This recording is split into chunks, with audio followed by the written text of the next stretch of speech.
Hey, what's going on, folks? I think this is one of the most anticipated items of the year, and that is the new Emerging Liberty dimes.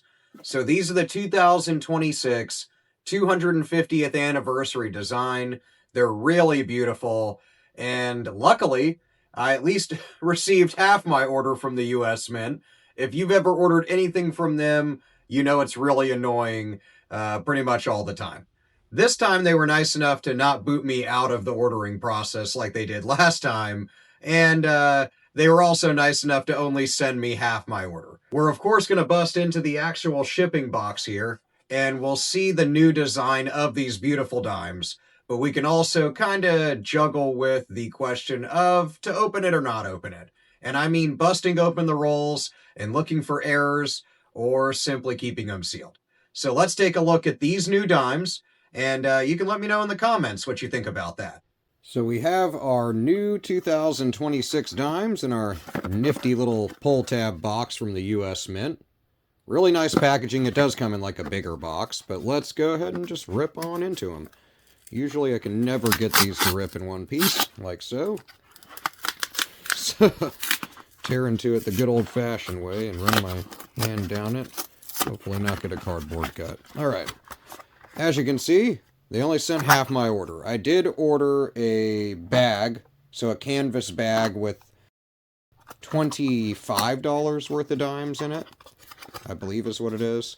And then I also got a 2-roll set, which is this here. We'll look at this one first. So you can see here, this is the Denver minted ones. I just kind of snagged it out of the box. Really nice roll. You can see the end there. Look how beautiful those are. Gorgeous. In God We Trust, obverse. Lady Liberty there. You can see she has her cap on. Really, really cool. Back, looks like we have a double obverse kind of enders here. So not able to see the reverse on this one, but hopefully on the next one, which I'll show you. Really pretty, though. Let's look at these Philly ones.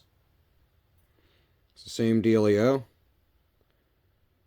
Beautiful obverse. You can see this one's got a little bit of marking on it already, so that's wonderful. But I think in most cases, look at that. So we actually don't see the reverse on either, but I will throw it in the video though, so you can see what it looks like. Also, I'll throw the whole coin in there, just a still picture of it overlaid over the video, so you can kind of see what it looks like. So I'll move it to the side here, so I can put the picture here.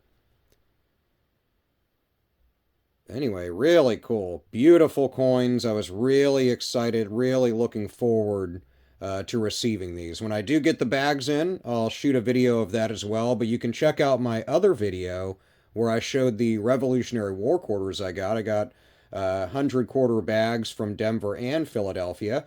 Also really neat.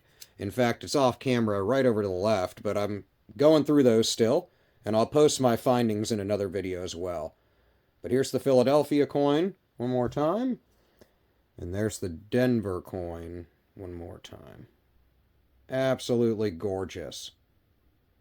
Let me know what you think about both of these coins in the comments, if you are able to get a hold of either of these, and what you're hoping to find and see released as far as varieties, errors that people are coming across. How valuable do you think these are going to become, or are they just a fad buy? I paid almost 3 times face value. I already see some of them on the resale market for more than that. So you tell me. We'll talk about it on the community tab and in the comments. Otherwise, I hope the best of luck in all your collectible searches. Let me know what you're finding in those as well. But I'll see you in the next video. And until next time, happy treasure hunting.